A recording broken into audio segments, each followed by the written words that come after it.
G7 ഉച്ചകോടിക്കിടെ American president Donald ട്രംപുമായി കൂടിക്കാഴ്ച നടത്തി പ്രധാനമന്ത്രി നരേന്ദ്രമോദി. ചർച്ചയിൽ പശ്ചിമേഷ്യൻ സംഘർഷവും ഇന്ത്യൻ നാവികരുടെ മരണവും ഉന്നയിച്ച മോദി സമുദ്രപാതകളുടെ സുരക്ഷിതത്വം ഉറപ്പാക്കണമെന്നും വ്യക്തമാക്കി.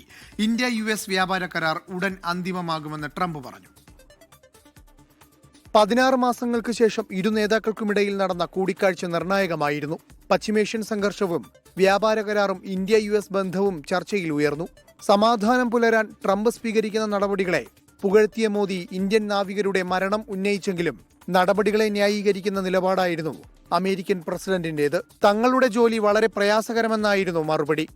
ലോകത്തിന്റെ സമ്പദ്വ്യവസ്ഥയുടെ വളർച്ചയ്ക്ക് ഹോർമുസ് കടലിടുക്കിൽ സ്വതന്ത്ര സഞ്ചാരം സാധ്യമാക്കണമെന്ന് ട്രംപിനോട് മോദി.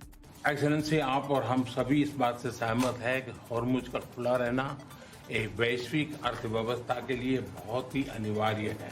एक्सेलेंसी, हम हमेशा कहते रहे हैं कि फ्रीडम ऑफ नेविगेशन सुनिश्चित होना चाहिए और इस पर हम सब ने मिलकर के बल देना चाहिए. ഇരു രാജ്യങ്ങളും തമ്മിലുള്ള ബന്ധം ശക്തിപ്പെടുത്തുന്നതിൽ നരേന്ദ്രമോദിയുടെ സംഭാവനകളെ ട്രംപ് അഭിനന്ദിച്ചു. അമേരിക്കൻ വിപണിയിലെ ഇന്ത്യൻ വ്യാപാര സാധ്യതയും പുകഴ്ത്തിയ US പ്രസിഡന്റ് ഇന്ത്യ-അമേരിക്ക വ്യാപാര കരാർ ഉടൻ അന്തിമമാകുമെന്ന് പ്രഖ്യാപിച്ചു. നരേന്ദ്രമോദിയുമായുള്ള വ്യക്തിപരമായ അടുപ്പവും ട്രംപ് ഫ്രാൻസിലെ വേദിയിൽ ആവർത്തിച്ചു.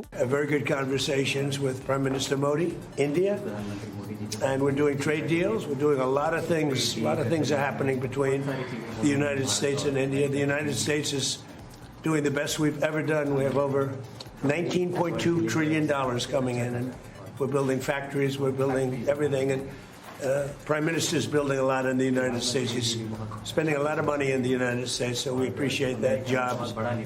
പിന്നാലെ യുക്രൈൻ പ്രസിഡന്റ് വ്ളാദിമിർ സെലൻസ്കിയുമായി നരേന്ദ്രമോദി ചർച്ച നടത്തി.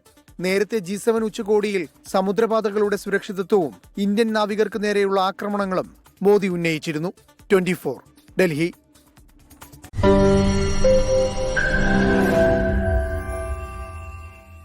ലോകത്തെവിടെയായാലും ഏത് സമയത്തും 24 വാർത്തകളും ഓഗ്മെന്റഡ് റിയാലിറ്റി പാക്കേജുകളും എക്സ്പ്ലെയിനറുകളും വിശദമായി കാണാൻ ഞങ്ങളുടെ YouTube ചാനൽ നിങ്ങൾക്ക് സബ്സ്ക്രൈബ് ചെയ്യാം.